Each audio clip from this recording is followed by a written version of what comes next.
Assalamualaikum kawan-kawan. Kali ini aku mau cerita. Ini cerita masa aku SMP. Mendiang ayahku kan orangnya paling seneng lihat apa namanya, lihat anggota drum band lagi melakukan pertunjukan. Bagus saja kata dia. Jadi rupanya karena kesukaannya itu, pas dia masukkan aku ke SMP, salah satu SMP di kotaku ya kan. Rupanya di SMP yang tempat aku mendaftar itu ada salah satu ekskulnya uh, menjadi anggota pasukan drum band. Langsung lah gercep ayahku, langsung disuruhnya aku ikut itu. Sebenarnya aku nggak pala mau, tapi karena memang apa namanya tuh kemauan ayahku sebenarnya. Tapi ya sebenarnya dibilang terpaksa kali pun nggak juga, karena kan aku suka juga musik gitu ya. Jadi ya mau aja lah aku. Udah, daftar lah aku ikut hmm, ikut ekskul drum band.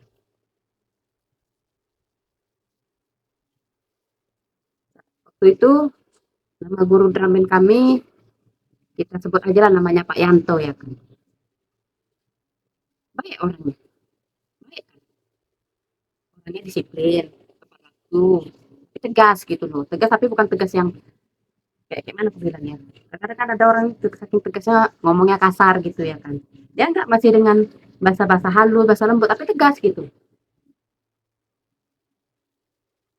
Senang lah kami sama dia. Bisa dibilang kalau menurut aku ya, tapi bukan menurut aku aja sih. Hampir rata semuanya aku nggak pernah dengar lah sesuatu yang jelek-jelek tentang tentang beliau. Semuanya bagus-bagus lah. Semua orang bilang dia tuh guru yang baik, sopan, tegas,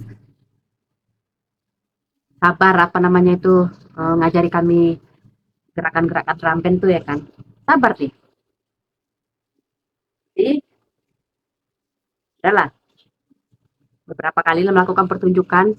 Oh ayahku nengok aku ikut main drum band, bangga kali dia. Posisinya saat itu aku megang pianika. Itu tamat lah SMP. Tamat-tamat SMP.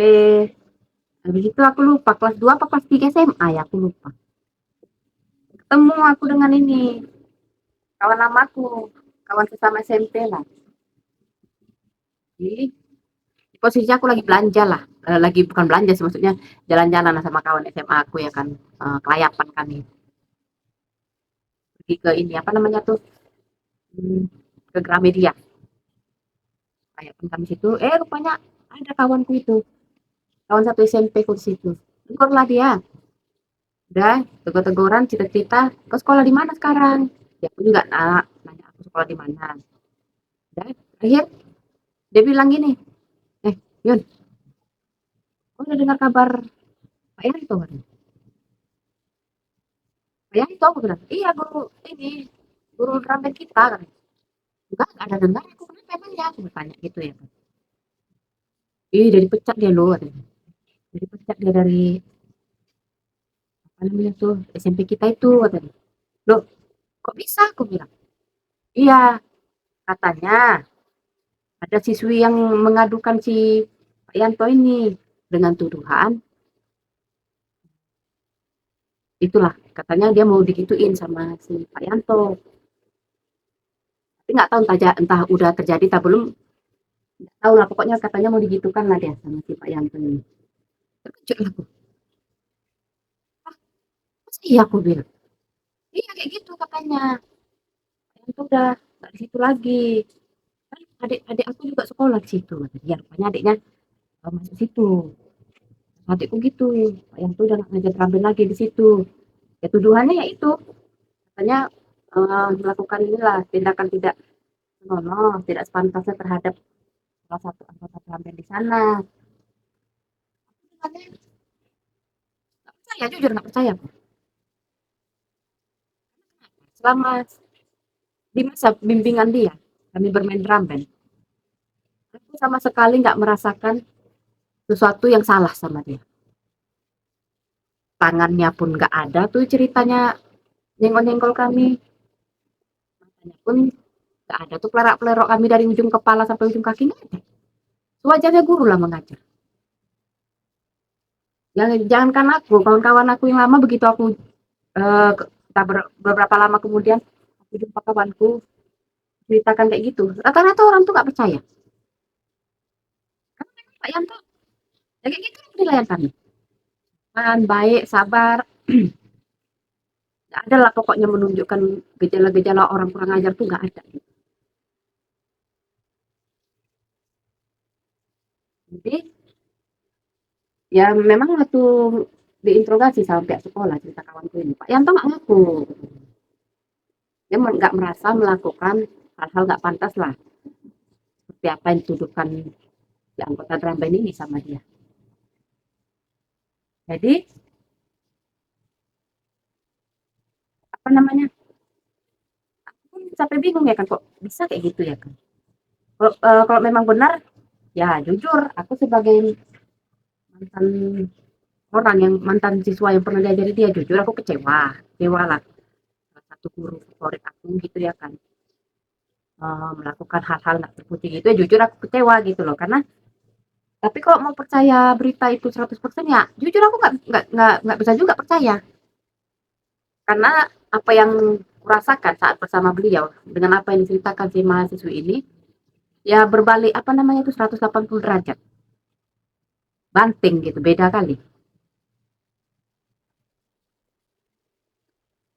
Jadi kalau pembagian persen antara percaya nggak percaya 90% banding 10%.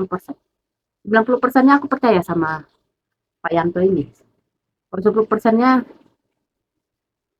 ya mungkin pandangan aku ya mungkin bisa jadi entah si cewek ini kurasa salah paham lah mungkin dengan pandangan mata Pak Yanto atau mungkin dengan tingkah laku Pak Yanto nih. Kan kadang-kadang ada juga kan orang kayak gitu perempuan. Kadang dipandang sedikit lah, terus salah tingkah, perasaan dia ini disukai. Kadang kan mau kayak gitu ya. Cuman memang tidak menutup kemungkinan juga. Bisa jadi berita itu benar juga ya. Ya, bisa jadi selama ini Pak Yanto belum ketemu lah orang yang bikin hatinya terserang ya kan. Seneng gitu. Suka sampai sampai silap melakukan kesalahan. Bisa jadi ya kan. Tapi aku gak mau percaya itu. Sakit rasanya betul. Kecewa kali kok sempat betul lah Pak Yanto kayak gitu. Aku anggap aja lah. Aku nggak mau pandang buruk juga sama si perempuan ini. Walaupun ada tudingan ya. Tapi data tidak nggak tahu. Ada beberapa inilah berita juga. Katanya si perempuan ini waktu pengajaran Pak Kris sering telat. Telat. Jadi, siapa aku bilang tadi? Kris. Siapa Kris? Pak Yanto. Kok ingatnya sama Kris pula aku jadi. Pak Yanto. Mungkin dimarahin tadi mana sakit hati nggak terima. Ada juga berita nih. Nggak tahu lah kota mana berita yang benar. Cuman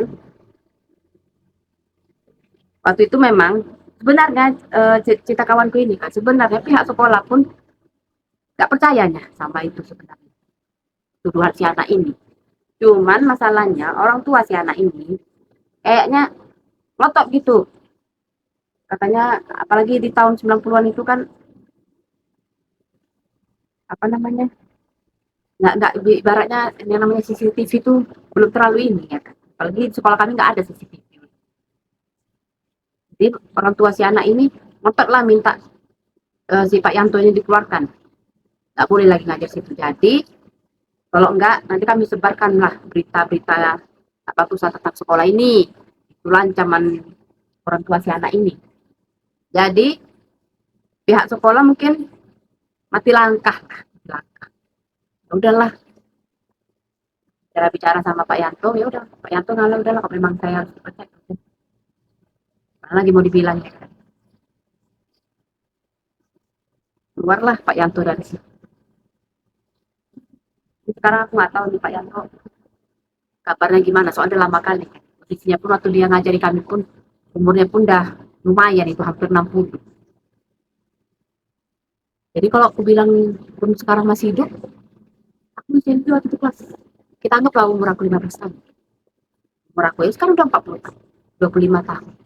Kita anggap aja lo umur Pak Yanto 55 lah ya, karena singkat aku waktu itu 50-an tengah ke 60 gitu lah. Nah, 55 tambah 25 berapa?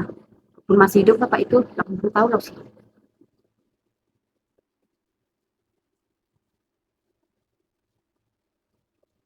Jujur sampai sekarang aku sulit percaya sama berita itu. Ya bukan aku aja, kawan-kawan aku pun misalnya jumpa kami aku ceritain soal itu, ah masa iya, ah masa iya, itu kata kawan-kawan aku, ada yang percaya satu.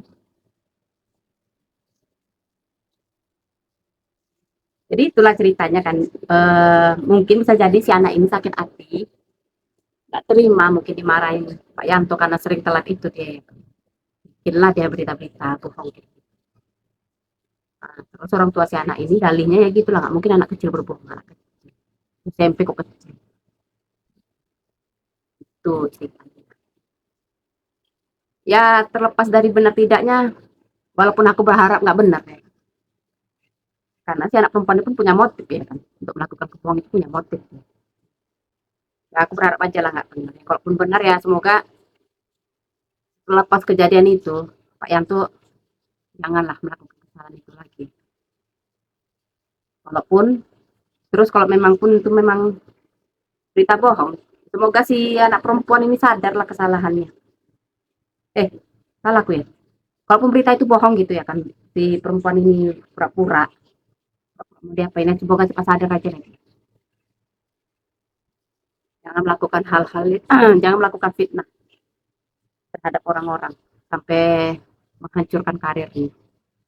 Nah, terakhir aku dengar nggak tahu aku, kami pun nggak tahu Pak Yanto itu gimana, dari mana kayak mana nasibnya nggak tahu kan, apalagi di tahun 90-an gitu mana ada namanya Facebook apa segala macam. Jadi ibaratnya kok nyari-nyari berita orang tentang kawan-kawan lama tentang saudara tuh ya susah lah, nggak segampang sekarang ya kan. Buka Facebook dan nampaklah saudara awak sih, tapi di call ya kan, WhatsApp ya kan, zaman dulu susah punya nyari berita kawan lama atau apa. Ya semoga dari kisah ini ya jadi pembelajaran aja lah buat kita itu. Semoga kalau memang berita itu benar, semoga ya Pak Yanto jangan lagi lah melakukan kesalahan yang sama. Walaupun bohong, semoga sadar lah anak perempuan ini ya. Jangan sampai kau menghancurkan hidup orang. Ya, Assalamualaikum.